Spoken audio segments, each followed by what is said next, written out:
The smell of garlic and burnt butter was the first thing that told me tonight would be long. I'd worked the dinner rush at Palazzo Nero for 8 months, long enough to know the difference between a table that would tip well and one that would leave me counting loose change on a sticky vinyl cloth, long enough to memorize the weight of a full tray against my forearm, the precise angle to hold it so the wine glasses wouldn't sing against each other. Long enough to become invisible. That was the goal anyway, invisible. My black uniform, pressed every morning at 5:30 before Lily woke up, had a small ink stain near the second button that no amount of soaking had removed. I'd stopped seeing it months ago. My manager, Rosario, hadn't. He'd mentioned it twice this week with that particular tone he reserved for staff he considered replaceable. I smiled both times. That smile cost me something I couldn't name. The restaurant occupied the ground floor of a building in the older part of the city, the kind of block where the stonework was genuine and the rents were obscene. Palazzo Nero had thick velvet drapes the color of old wine, low amber lighting, and a menu written entirely in Italian that most customers pretended to understand. The clientele was the kind that didn't check prices, the kind that arrived in cars I'd never be able to afford even if I worked here for a decade. I moved between tables with practiced efficiency, my sneakers, the good ones, the only ones, silent against the dark hardwood. Section 4 was mine tonight, 3 tables near the far wall, partially separated from the main dining room by an ornate wooden partition. It was considered the best section, private, quiet, reserved for guests Rosario never introduced by name. The reservation had come in that afternoon. A table for 4, listed simply as Conti Party, that was all. I'd set it myself. Fresh flowers, the heavier silverware, the crystal glasses that had to be polished individually and held to the light to check for streaks. Rosario had watched me do it with arms crossed, saying nothing, which was his version of approval. By 9 o'clock, the main dining room hummed with conversation and the low brass notes of whatever jazz record Rosario played on repeat. I was refilling a water glass at table 12 when I heard the entrance change. Not a sound, exactly, more like a shift in pressure, the way a room adjusts when something significant enters it. I didn't look up immediately. That was a rule I'd made for myself early on. Never be caught staring. But I noticed the way the hostess straightened. The way the bartender, a heavy-set man named Gio who laughed at everything, went still. The way even the ambient noise of the restaurant seemed to soften, as if the room itself was being careful. I turned toward section 4. 4 men had entered. 3 of them wore the kind of alert stillness that wasn't relaxation. It was readiness. Their eyes moved constantly, cataloging exits, other guests, the staff. They wore dark jackets cut to conceal things I didn't let myself think about too clearly. One of them, the broadest, with a jaw like a quarried stone, took a position near the partition, rather than sitting. He wasn't dining. He was working. The 4th man sat down. He was younger than I'd expected. That was the first thing. The men who came to section 4 were usually older, silver-haired, with the particular exhaustion of people who'd spent decades making decisions. This one couldn't have been more than 32, maybe 33. Dark hair, slightly longer than conservative, swept back without product, a charcoal suit that required no effort to look extraordinary. He sat the way men sit when they've never had to compete for space, fully, unhurriedly, as if the chair had been waiting specifically for him. His face was... I made myself look away. I finished with table 12, set the water pitcher on my tray, and walked to section 4. Good evening. My voice came out steady. I was proud of that. Welcome to Palazzo Nero. My name is Claire. I'll be taking care of you tonight. 3 of the 4 men barely acknowledged me. The 4th, the one who mattered, apparently, given the way the others oriented toward him like compass needles, looked up. His eyes were dark. Not dramatically dark. Not the kind described in the novels my college roommate used to read. Simply dark, and very still, and carrying the specific quality of someone accustomed to measuring things, people, situations, risk. He measured me for exactly 2 seconds. Then he picked up the menu. Water for the table, he said. His accent carried something European beneath the English, Italian, rounded and unhurried. And whatever Rosario recommends. Of course. I gathered the remaining menus from the 2 empty seats. Are you expecting additional guests? A pause. Brief, but deliberate. No. I nodded and left. Behind me, I heard him say something low in Italian to one of the men. I didn't catch it. I'd taken 2 semesters of Spanish in college and retained almost none of it, which made me essentially useless linguistically. Something I'd never considered a liability until this particular moment. The dinner service moved forward. I brought water. I brought bread. I took the order. 3 of them ate. The 4th, the standing guard, declined. And I relayed it to the kitchen with the shorthand Rosario had drilled into us. I was professional. I was efficient. I was invisible. The way I'd learned to be. But I noticed things. The way the man... I heard one of the others address him once. A single syllable, Marco. Never touched his phone unnecessarily. It sat beside his plate, face down, and he checked it with the calm economy of someone used to information arriving on schedule rather than impulse. The way his posture never fully relaxed, even when he leaned back in the chair, wine glass stemmed between 2 fingers, apparently at ease. The ease was architecture, constructed carefully. Underneath it, something else lived. Something attentive and cold and very, very awake. The other guests left him mostly to speak when spoken to. A question from the one with the gray-streaked hair. An answer from Marco. Brief, precise. The men ate. I refilled glasses. The dinner service moved toward its end with the slow grace of a well-rehearsed performance. I was reaching across to retrieve a bread plate when I heard it. Low voices from the table. The gray-haired man had leaned in, speaking quietly in Italian. Rapid, murmured, serious. I wasn't meant to hear. Wasn't meant to understand. But something in my brain, some misfiring connection I couldn't explain, caught a handful of words from those 2 semesters of Spanish that must have overlapped with something. Macchina, car, domani, tomorrow. And then a word I'd seen in a news article 6 months ago during some case I'd half followed while eating breakfast, a word that needed no translation in any language. Bomba. I set the bread plate on my tray. My hands were steady. I didn't know how. The gray-haired man sat back, and the conversation resumed at normal volume, casual, as if nothing had been said. Marco took a sip of wine. His eyes drifted over the room in that slow, architectural sweep he did every few minutes. They landed on me, and I realized, with a cold drop of something in my chest, that I'd stopped moving. I'd stopped moving, and I was staring, and the bread plate on my tray was trembling very slightly because my hands, apparently, were not as steady as I'd believed. His gaze sharpened, not into anger, into something more precise than that, a question without words, directed at me with the kind of focus that made the rest of the room fall away. I set the tray down on the service station, turned back to the table, walked to him, because the alternative, walking away, going home, pretending I hadn't heard, was something I couldn't make my body do. I leaned down. I didn't let myself think about the guard near the partition, or the other 2 men at the table, or what any of this meant, or what might happen to me for saying it. I spoke at the edge of his ear. Quiet. Direct. Don't get in that car. He went very still. The stillness was different from his usual composure. This one had edges. I straightened. I picked up the tray. I walked back to the service station on legs that had gone strangely numb, and I focused on the wine glasses in front of me. The streaks, the light, the methodical work of polishing them. While every nerve in my body screamed that I had just made a catastrophic mistake. Behind me, I heard the sound of a chair being pushed back. He didn't call my name. He didn't raise his voice. He simply said, in that quiet, accented English that somehow carried across every ambient sound in the restaurant, "Come here." 2 words. The kind that didn't leave room for interpretation. I set the wine glass down. My reflection stared back at me from its polished surface.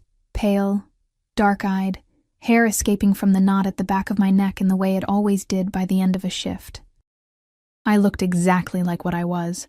A tired woman in a stained uniform who had just inserted herself into something she had no business touching. I turned around and walked back to Section 4. The other 3 men at the table had shifted. Not dramatically. No one had stood. No one had reached for anything. but their attention had consolidated in a way that made the air feel thinner. The gray-haired man was watching me with an expression I couldn't read. The one nearest the partition had turned fully to face me, arms loose at his sides. Marco was still seated. That, somehow, was more unsettling than if he'd stood. "Sit down," he said. I looked at the empty chair across from him. "I'm working." "Sit down." It wasn't louder the second time. It didn't need to be. I sat. He studied me the way he'd studied the room earlier, that slow architectural assessment. Except now I was the room, every detail catalogued, my hands on the table in front of me, the ink stain near my second button, the slight unevenness in my breathing that I was doing a poor job of concealing. "What did you hear?" he asked. "I'm not sure what you mean." "You stopped moving." His voice was level, almost academic. "You were clearing the table and you stopped. Then you came to me with something to say." He tilted his head by a fraction. "What did you hear?" The gray-haired man murmured something in Italian. Marco didn't look at him. Didn't acknowledge it at all, actually, which seemed, in itself, to be an acknowledgement of a particular kind. I thought about lying. Measured the distance between this table and the kitchen exit, calculated, in some cold and separate part of my brain, that whatever I thought I might do didn't particularly matter, because the man near the partition hadn't moved, and he didn't need to move to make his purpose clear. "A few words," I said. I don't speak Italian. Not really. I recognize some of them." "Which words?" I held his gaze. It was difficult. Not because of fear, or not only because of fear, but because looking directly at him required a particular kind of effort, like holding your hand near a flame long enough to feel the heat without pulling back. "Car," I said. "Tomorrow. And..." I paused. Bomb silence. Not the comfortable silence of a well-run restaurant at the end of the evening. The other kind. The kind with weight. "You understood 3 words of a private conversation," Marco said. "And you came to warn me." "Yes." "Why?" It wasn't a question. Or it was. But not the kind that wanted a polished answer. It was the kind that wanted the unfiltered truth.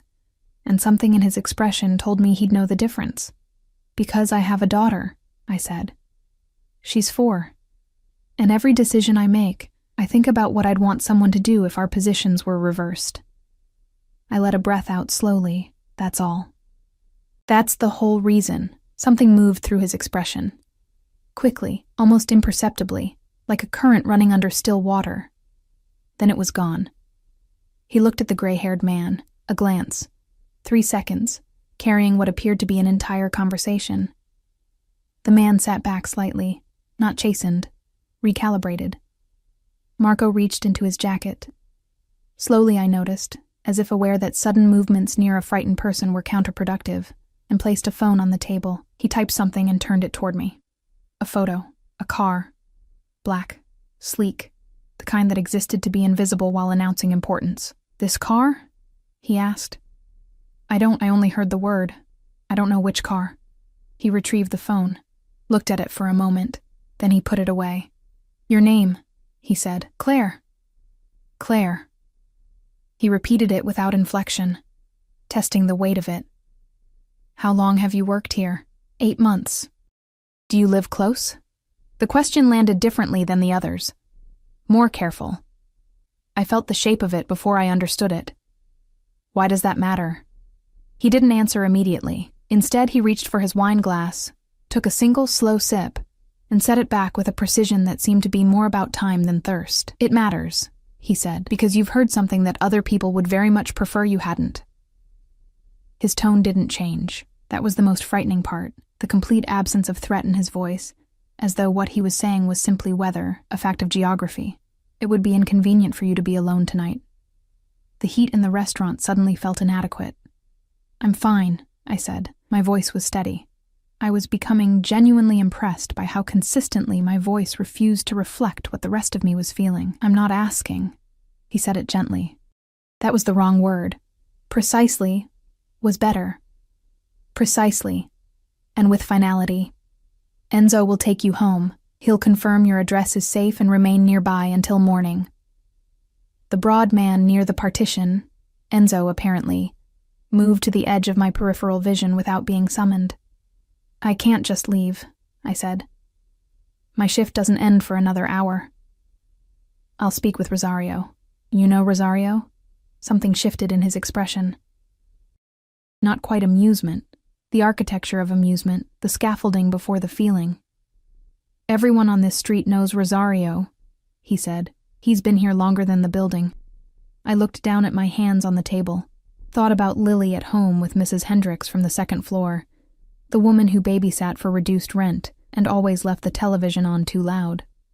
Thought about the 3 words I'd heard and what they meant, and the fact that I was currently sitting in a Section 4 chair having a conversation that had no version of itself, in which I was simply a waitress going home after her shift.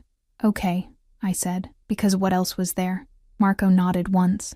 The conversation was concluded, apparently, with the efficiency of a man who didn't revisit decisions. I stood. Then I stopped, because something compelled me. Some reflex of the person I'd been before 8 months of invisibility had sandpapered it down. "Are you going to be careful?" I asked. He looked up at me. That direct, unreadable gaze that held everything and gave back almost nothing. "Yes," he said, "because I didn't do that for—" I stopped, steadied myself. "I didn't lean in and say that to you because I expected anything in return. I just want you to actually take it seriously." The silence stretched for several seconds. "I take everything seriously," he said. And something in the way he said it, low, measured, almost personal, made me believe him in a way that had nothing to do with reassurance and everything to do with the particular truth that some people carry in their voices like a frequency. Enzo appeared at my elbow, discreet, solid, waiting. I walked out of Section 4. Behind me I heard Marco speaking Italian in a voice so low it barely existed, but the tone had changed, stripped of the architectural ease, replaced by something precise and cold and purposeful. I collected my coat from the staff room. Rosario was there, leaning against the lockers, arms folded, face arranged in an expression I'd never seen on him before. "Go," he said. Just that. I went. The night air outside hit me like cold water. Enzo was already at the car, black, unsurprisingly, idling at the curb. He opened the rear door without ceremony. I got in. The leather was warm. The windows were tinted in a way that made the city outside look like a photograph from another life. I gave him my address. He didn't repeat it, didn't type it into a phone, just nodded and pulled into traffic with the unhurried confidence of someone who'd driven these streets in the dark too many times to count. I stared out the window. My reflection hovered over the passing lights. I thought about what I'd said, "Don't get in that car." I thought about the fact that I didn't know which car, that I'd heard 3 words of a language I barely grasped, and walked straight to the most dangerous man in that room, and delivered a warning as if I had any business doing so. I thought about Lily, asleep at home, completely unaware that her mother had just introduced herself, however briefly, to a world that operated by rules she'd never been taught. The car stopped in front of my building. Enzo waited until I was inside the lobby before pulling away. I knew because I watched through the glass door. He didn't leave. He parked across the street. I climbed the stairs to the 3rd floor. Let myself in quietly. Mrs. Hendricks was dozing in the armchair, the television murmuring, and Lily was a small warm shape under her blanket in the bedroom, her breath slow and even and completely untouched by anything that had happened tonight. I sat on the edge of the bed beside her for a long time, just sat there, in the dark, listening to her breathe. My phone buzzed. An unknown number. A single message. "The car has been checked. You were right. Get some sleep, Claire." I stared at it until the screen went dark. I didn't sleep. I lay beside Lily with my phone face down on the nightstand and my eyes open, watching the shadows on the ceiling shift as the occasional car moved through the street below. At some point after 2 a.m, I got up and stood at the window. Enzo's car was still there, a dark rectangle beneath the amber wash of the street lamp. Motionless. Patient in the way that only professionals managed. Not the stillness of waiting, but the stillness of simply being present without friction. I told myself it was unsettling. Watched it for 10 minutes anyway, By morning, the car was gone. The street was ordinary. Delivery trucks, a woman walking a dog, the bakery across the way pulling its metal grate up with a sound like a slow exhale. I made coffee.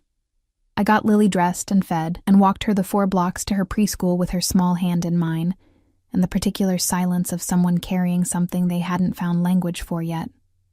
She looked up at me twice on the walk. The second time, she said, "Mama, your face is doing the thinking thing." "What thinking thing?" "The wrinkle." She pointed at the space between my eyebrows with one decisive finger. I smoothed it deliberately. "Better?" "A little," she said, which was an honest answer, and I loved her fiercely for it. I kissed her at the school gate and watched her run toward a cluster of children near the climbing structure, with the complete and total commitment to joy that belonged exclusively to 4-year-olds. Then I walked back to my apartment, made a second cup of coffee I didn't drink, and sat at the kitchen table staring at my phone. The message was still there. "The car has been checked. You were right. Get some sleep, Claire." I'd typed 3 different replies in the night and deleted all of them. Now I read it again and understood, in the flat morning light, that there was no version of responding that didn't deepen whatever this was. So I set the phone face down and went to get ready for work. Palazzo Nero was different during the day. The amber lighting was replaced by the flat practicality of preparation. Deliveries arriving at the back, the kitchen sharp with the smell of stock and fresh herbs, Rosario moving through the dining room with his reading glasses on and a clipboard in his hand. The velvet drapes were tied back. The tables were bare.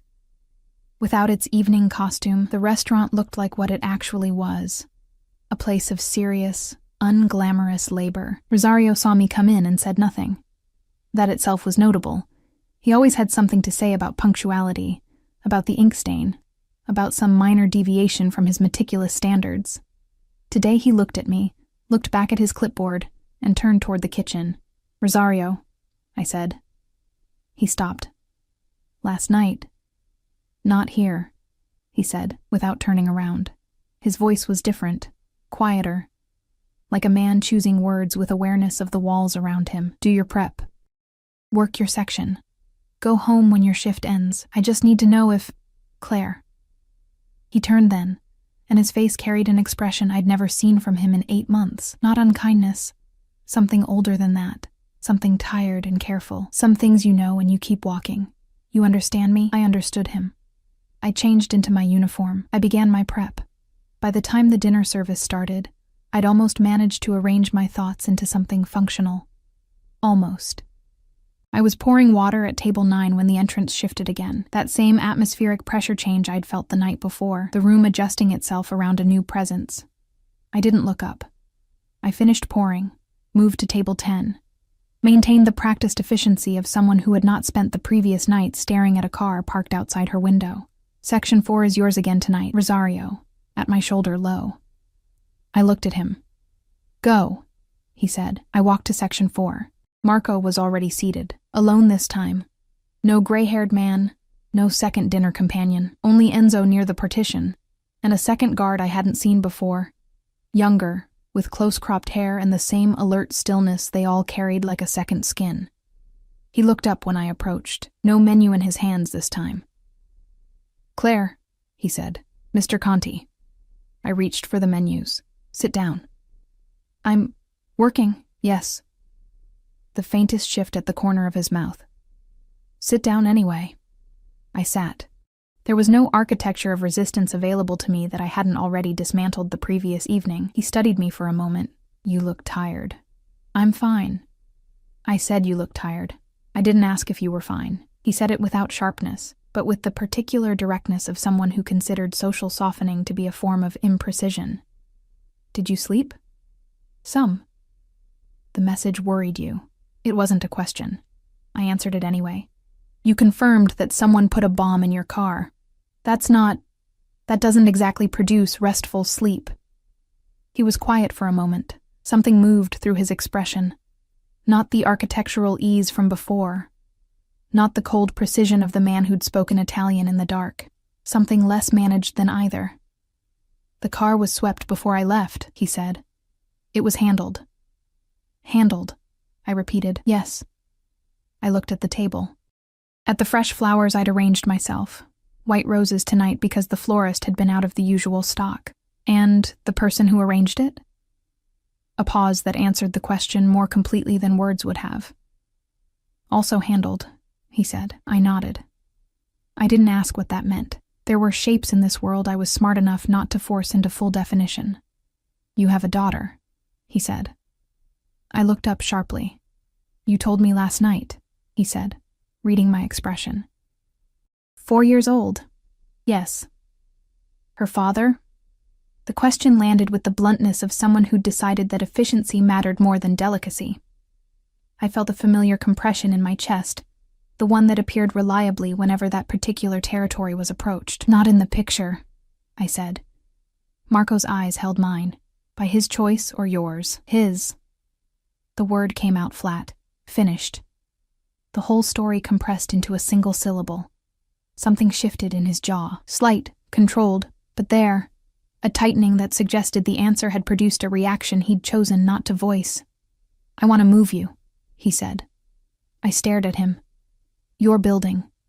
He said it as a logistical matter, the way someone might discuss a structural problem requiring a practical solution. It's not secure. One entrance. Street-level windows. Enzo confirmed it last night. Enzo was checking my building's security. He was ensuring you were safe. The assessment was a natural consequence. He tilted his head slightly. There's a property on the north side. Quiet street, proper security, building staff. I'd like you to move there. The restaurant continued around us. Glasses and silverware and low conversation, the jazz record beginning its nightly loop. I sat in the middle of it and felt the particular vertigo of a person whose life has taken a turn so sharp the horizon is no longer where it should be. Mr. Conti, I said carefully. Marco. The name felt strange in my mouth, too familiar for what we were, too small for what he apparently was. I warned you because it was the right thing to do. That's finished. You don't owe me anything, and I don't need... I know what you need better than you think, he said, not arrogantly, with a certainty that was somehow worse. Because it didn't feel like presumption, it felt like information. You work a full dinner service 5 nights a week. You walk your daughter to school in the mornings. You live on the 3rd floor of a building with a broken intercom, I noticed when Enzo reported it. You are managing everything alone, and you're doing it well. But you did something last night that connected you to me, and that connection has consequences I won't leave you to absorb without protection. The silence between us had a texture, dense and warm and slightly airless. Why do you care? I asked, quietly, genuinely. He looked at me for a long moment, that measuring look, but different now. Less architectural, more exposed, like a window that had been opened by accident and couldn't quite be closed before the outside air got in. Because you leaned in, he said, and told me something that saved my life. And you did it without asking for anything. In my world, Claire, that is... He paused, choosing the word with visible deliberateness. Rare, I sat with that. Outside, the city moved through its evening. Somewhere across it, Lily was with Mrs. Hendricks, the television too loud, her small world completely intact. I thought about the broken intercom, the street-level windows, the things I'd never quite let myself worry about in the concentrated effort of simply keeping everything running. I'll think about it, I said. It wasn't agreement. But it wasn't refusal either, and from the way Marco looked at me, steady, patient, and with the particular quality of someone entirely accustomed to waiting for outcomes he'd already decided on, I understood that he knew the difference. He picked up the menu. What does Rosario recommend tonight? He asked. And just like that, the conversation was set aside, filed somewhere precise and inaccessible, to be retrieved at a moment of his choosing. I stood, smoothed my uniform, reached for my notepad. The Branzino, I said. He always recommends the Branzino. Then that, he said, without looking up. I walked back to the service station. My hands were not shaking, but when I reached for the water pitcher, I stood there for a full 30 seconds before I remembered what I'd come for.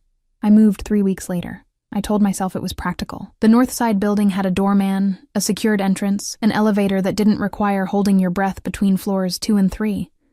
The apartment itself was twice the size of my current one, with a second bedroom for Lily and a kitchen window that caught the morning light in a way that made the whole room feel like something from a life I'd given up imagining. I told myself those were the reasons. I didn't examine the others too carefully. Marco had arranged everything with the same logistical efficiency he apparently applied to all problems requiring solutions. A lease appeared. My name on it. Real terms, not a gift dressed as one. He'd understood, without being told, that charity would have been refused. The rent was slightly below market, not insultingly so. Just enough to be possible on a waitress's salary, which told me he'd looked into what a waitress's salary actually was, and that knowledge sat in my chest with a warmth I didn't entirely trust. Lily loved it immediately and completely, the way 4-year-olds love things, without reservation or condition. She claimed the second bedroom by running into it and spinning in a circle with her arms out, which was apparently her method of territorial acquisition. She named the kitchen window the sunshine spot and dragged a chair there every morning to eat her cereal. I watched her and felt the complicated texture of gratitude mixed with unease. The two didn't resolve neatly. Marco came to Palazzo Nero twice a week now. Always section 4. Always Enzo at the partition. The visits had a rhythm. Dinner. Conversation that began with logistics and gradually became something less categorizable. And then he would leave, and I would finish my shift and walk home through streets that felt different than they had 3 months ago. More observed. Not unpleasantly. That was the part I kept examining, the fact that the awareness of being watched had stopped feeling like surveillance and started feeling like something closer to the opposite of alone. We talked about Lily. That had happened gradually, the way water finds its way through stone. Not dramatically, just persistently. He asked questions with the focused attention he brought to everything, and I answered them. And somewhere in the answering, I realized I was describing her in ways I rarely had the occasion to.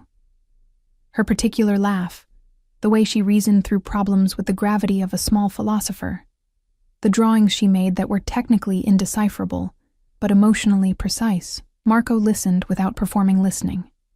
He didn't nod at timed intervals or produce the expected affirmations. He simply took in what I said and occasionally asked a follow-up that revealed he'd retained everything with the accuracy of a man who cataloged information by instinct. "She sounds like you," he said one evening. "She's 4. "Exactly," he said, as though that settled something. I didn't ask what he meant. Some things were safer as suggestions than as fully formed sentences. What I didn't talk about, what existed in the space between what was said and what was understood, was the other thing. The thing that had no clean name in the vocabulary of a woman who served tables and walked her daughter to school and had spent the better part of a year perfecting the skill of not wanting things she couldn't have. He noticed everything. That was the problem. When I came to section 4 with a tension headache I hadn't mentioned, he shortened the dinner without comment and sent me home an hour early through Rosario, who relayed the instruction with the careful neutrality of a man navigating a situation he'd decided not to have opinions about. When I arrived one Thursday with a bruise on my forearm from where I'd caught it on the stockroom door, Marco's eyes went to it once, and then his expression went somewhere very quiet for the rest of the evening. And the following day, a man I didn't recognize came to reinforce the stockroom door's latch without explanation. It was the accumulation of these things that was dangerous, not any single gesture, but the pattern they formed, the shape of sustained, meticulous attention. I was carrying a tray back from section 4 on a Wednesday when a woman appeared in the dining room. She was striking in the manner of people who'd been told so often enough that it had become their natural posture. Tall, dark-haired, wearing a dress that had cost more than my monthly rent. She walked through Palazzo Nero's main room with a proprietorial ease that made the other guests shift their weight, and she was heading directly for section 4 with the purposefulness of someone who had been here before. Many times before. Rosario materialized at her side. Low words, her chin lifted. I kept moving. Set my tray down at the service station. Began the mechanical work of organizing glasses. But I heard her voice when she reached the partition. warm, fluent Italian, and the particular tone of familiarity that belongs to shared history. Long history. The kind that doesn't require negotiating space, because it assumes the space is already its own. Enzo didn't move aside for her immediately. A pause. And that pause meant something, because Enzo moved for no one without a signal. A signal came, apparently. She entered Section 4. I did not look. I focused on the glasses with a precision that was somewhat in excess of what the task required. 20 minutes later, Rosario appeared at my shoulder. Take your break. I just came back from, take your break, Claire. I took my break. I sat in the staff room with a glass of water and the particular internal silence of a person performing the work of not feeling something. It was familiar work. I was practiced at it. I did it the way I did most things, efficiently, without complaint, with a clean surface that gave nothing away. My phone buzzed. Unknown number. But I knew the rhythm of it by now. Come back to the floor. She's leaving. I stared at the message, read it 3 times, felt the warmth of it, and the wrongness of feeling that warmth in equal measure. I typed, "That's not your call to make." The response came in under a minute. "No, but I'm making it anyway." I put the phone in my pocket and went back to the floor. The woman was gone. Section 4 was empty except for Marco, one hand around his wine glass, his posture carrying the slight rigidity of someone recently irritated. He looked up when I came through the partition. "She's a business associate," he said before I'd spoken. "You don't owe me an explanation." "I know I don't." His eyes held mine steadily. "I'm offering one." I set down the water pitcher I'd brought as occupational cover. "Is she dangerous?" Something crossed his expression. Surprise, almost. "To you?" "To you." The surprise deepened into something I couldn't fully name. He looked at me for a long moment, and in the amber light of Section 4, with the jazz record turning slowly, and the rest of the restaurant existing at a comfortable distance, he looked, briefly, unguardedly, like a man who was not entirely accustomed to being asked that question. "No," he said, "not anymore." I nodded. Picked up the water pitcher. "Claire." I stopped. "Don't do that," he said. "Do what?" "Go quiet." His voice was low, completely level. "You do it when you're retreating somewhere I can't see, and I don't—" He paused, the word chosen with care. "Prefer it." The restaurant hummed around us. I stood at the edge of Section 4 with a water pitcher in my hand and felt the full, inconvenient weight of what had been accumulating between us for weeks, months, the entire length of this thing that had no proper name. "This is complicated," I said. "Yes, I have a daughter. I have a life that doesn't have room for complicated." "You already have complicated," he said. "You moved into one of my buildings. You eat dinner at my table twice a week. You text me back at 11 at night when you can't sleep." He said none of it with triumph, only with the same precise honesty he brought to everything. "Complicated is already here, Claire. The question is what you do with it." I had no answer for that, not an honest one. I refilled his glass. My hands were steady. I was still proud of that, in the diminishing portion of my brain that had room for anything as simple as pride. "I'll see you Thursday," he said. The ease was back in place, architectural, careful. "Thursday," I said. I walked back to the service station. The bruise on my forearm had faded to yellow at the edges. Outside, through the restaurant's front window, I could see Enzo's car parked at the curb, waiting with its particular patient permanence. The thing about being watched, I'd learned, was that after long enough, you stopped feeling the absence of it more than the presence. That was the most dangerous discovery of all. The call came on a Tuesday, not from Marco, from a number I didn't recognize. A man's voice, accented and clipped, delivering 4 sentences with the efficiency of someone reading from a prepared script. Lily's preschool. An incident. Come immediately. Don't call anyone. The last instruction was the one that told me everything. I was out of the apartment before I'd finished processing it. Coat half on, keys in my fist. The cold morning air hitting me like a wall as I came through the building's secured entrance. Enzo's replacement, a quieter man named Sal who'd taken the curb position 3 weeks ago, was already outside, which meant he'd been watching the building's security feed and had seen me leave at a run. The school, I said. He was already moving to the car. We were 4 blocks away when my phone buzzed. "Marco, don't go to the school," he said before I could speak. His voice was the version I'd only heard twice before, stripped of everything architectural, carrying the cold precision of someone operating in a register where mistakes had permanent consequences. "Lily is safe. She's with me." The world tilted. "What?" "She's safe, Claire. Listen to my voice." A pause. I listened, steady, controlled, completely certain. "Someone moved her this morning before you received the call. My people intercepted it. She is with me at the Meridian property. She is unharmed. And she has eaten half a croissant and is currently drawing on a notepad that Enzo provided." A sound escaped me that I didn't plan. Something between a breath and a word that never formed. "I'm coming," I said. "Sal knows the address." Sal already had the car moving in a different direction.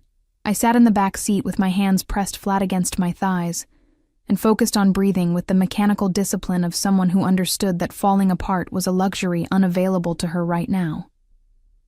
The Meridian property was a townhouse on a street so quiet it seemed to exist slightly outside the city's awareness. Mature trees, stone facades, no foot traffic. Sal pulled to the front, and I was out before the car fully stopped. The door opened before I reached it. Enzo. Behind him, a wide hallway, warm light, and then, Mama.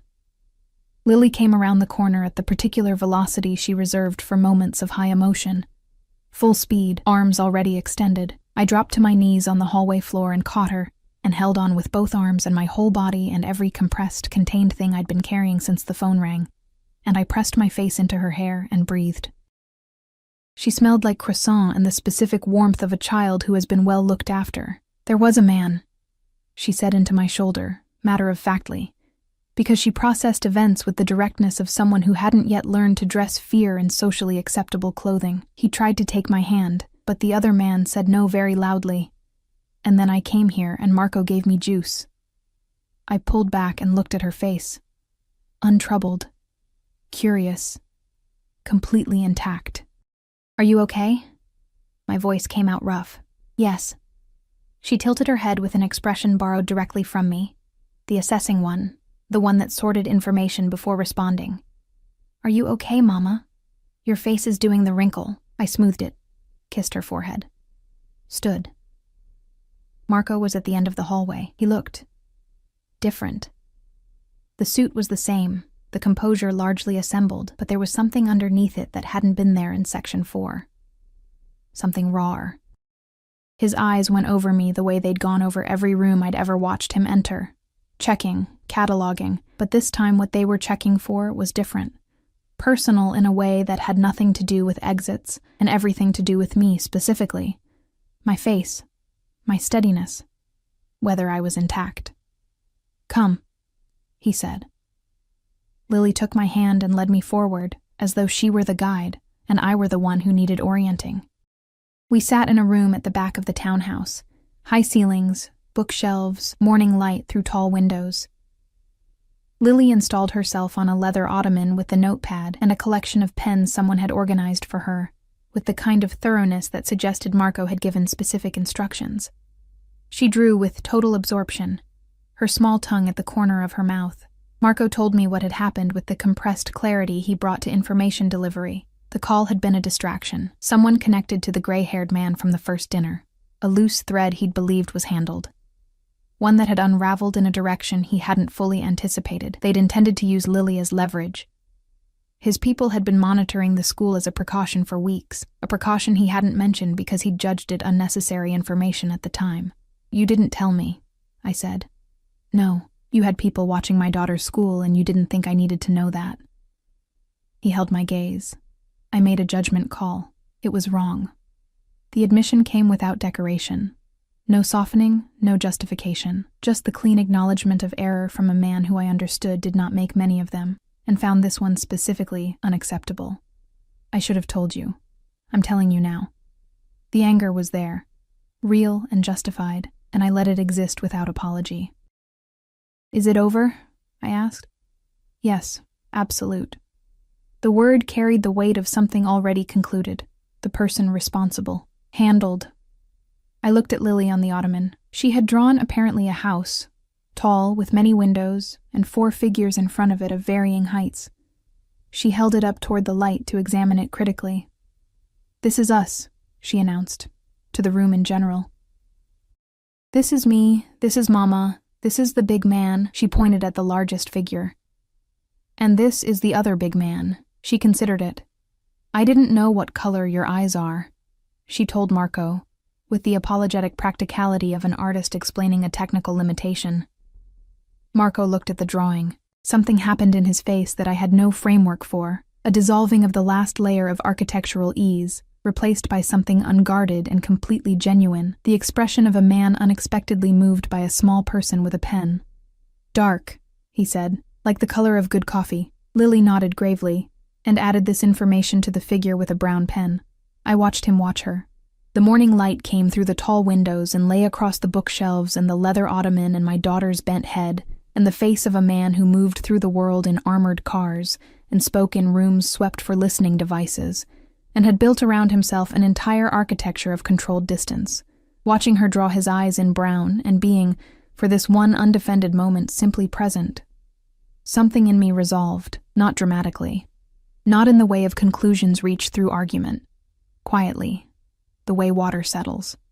We stayed at the Meridian property for 3 days, while Marco's people confirmed that the situation was completely contained. I slept in a room with Lily, her warm weight pressed against my side. And each morning I woke to the smell of coffee from downstairs and the sound of her voice asking questions of whoever was unfortunate enough to be in the kitchen. On the 3rd morning, Marco was in the kitchen.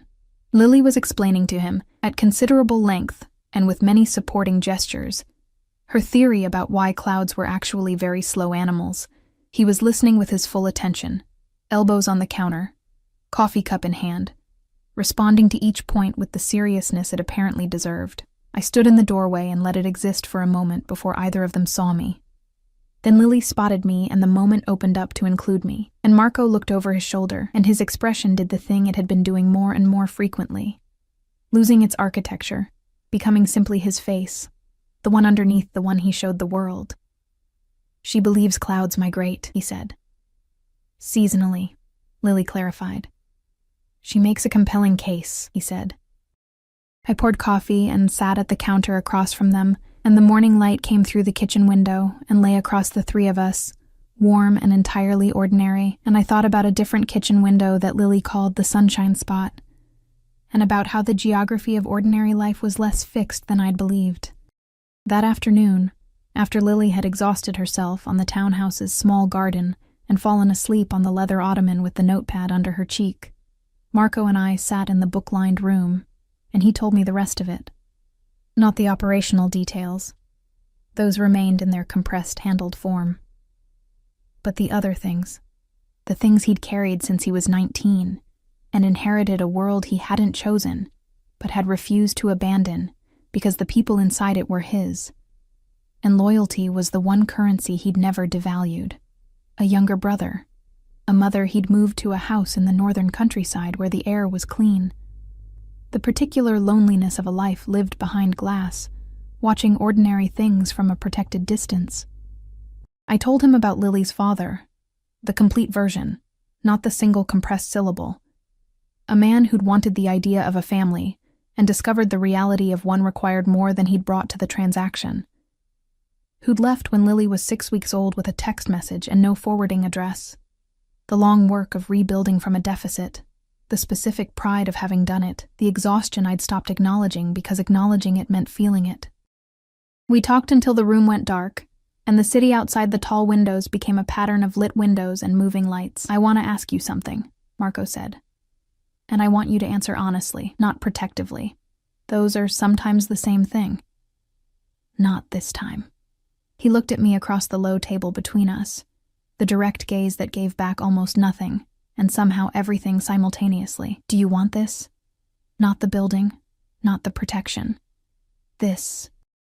The word encompassed the kitchen and the morning light, and the drawing with the brown eyes, and every dinner in Section 4, and the messages at 11 at night, and the particular, inconvenient, fully formed thing that had been building between us since a woman in a stained uniform leaned in and spoke 4 words at the edge of a dangerous man's ear. "I want to be honest with you," I said. "That's all I'm asking. It frightens me. I know. Not you specifically, the size of it. The weight of it. I've been managing everything in small increments for 4 years because small increments are survivable. And this is..." I gestured at the air between us, inadequately. "This is not a small increment." "No," he agreed. "But," I said. He waited. "I stopped being able to imagine going back to before," I said. "To not knowing you. And I've been arguing with that fact for weeks, but it's still true, and I think at some point the honest thing is to stop arguing with true things." The silence between us was warm. He reached across the table and covered my hand with his, deliberate, certain, a gesture that contained no performance and no strategy. Just the straightforward warmth of a man who'd decided on something and was done with the distance that had preceded it. "Lily's going to want to show me the sunshine spot," he said. "She'll also want to explain her cloud theory to you again, in more detail." "I have time," he said. And the simple, complete truth of that, the word time from a man who'd spent years operating in a world where it was the scarcest possible resource, settled over the room like light coming through a tall window on a clear morning. Clean and warm and without shadow. We went home 4 days later, all 3 of us, because by then home had quietly expanded its definition to include the people who filled it, not just the address on a lease. Lily dragged Marco to the sunshine spot immediately and made him sit in her chair to verify the quality of the light, which he did with complete seriousness, and declared adequate. And she accepted this judgment with the satisfaction of someone whose instincts have been properly validated. The gray-haired man's network was dismantled over the following months. I knew this the way I knew many things now, in outline rather than detail, which was the honest shape of the life I'd chosen. Marco was careful with what he shared, and I was careful with what I asked, and in that mutual carefulness we found a balance that was less compromise than genuine fit. Rosario retired in the spring. He shook my hand on his last day and held it for a moment and said, without looking at me directly, "You did good, kid." Which was, from Rosario, a soliloquy. I left Palazzo Nero 2 months later, not for any dramatic reason, but because a position opened at a hospitality group on the north side, daytime hours, and the shift meant I could walk Lily to school every morning and be home when she returned. It was a smaller salary for the first 6 months. Marco said nothing about this. He'd learned with admirable accuracy which things I needed to handle myself and which ones I'd accept help with, and he never confused the two. Lily turned 5 in September. Her birthday party involved 8 small children, an excessive quantity of balloons, and Marco sitting on the floor of the Sunshine Spot kitchen, assembling a craft kit with the focused gravity of a man accustomed to high-stakes operations, which apparently transferred directly to the construction of a small paper castle. She named the castle after him. He looked at it for a long moment, this small paper thing built by a 5-year-old who had decided, with the complete and absolute authority of a child's instinct, that he belonged in her world. Then he looked at me, and his face was simply his face. No architecture, no constructed ease, just the expression of a man holding something he hadn't known he needed until it was already, quietly, irrevocably his. Some things begin with 4 words spoken into the dark, at the edge of a dangerous man's ear, by a tired woman with an ink stain on her uniform, and a daughter at home and the stubborn, undiminished instinct to do the right thing regardless of consequence. Some things, once begun, simply continue. The way light continues through a window, the way a child's voice continues through a house, the way warmth continues in the space between 2 people who have finally, honestly, stopped arguing with true things.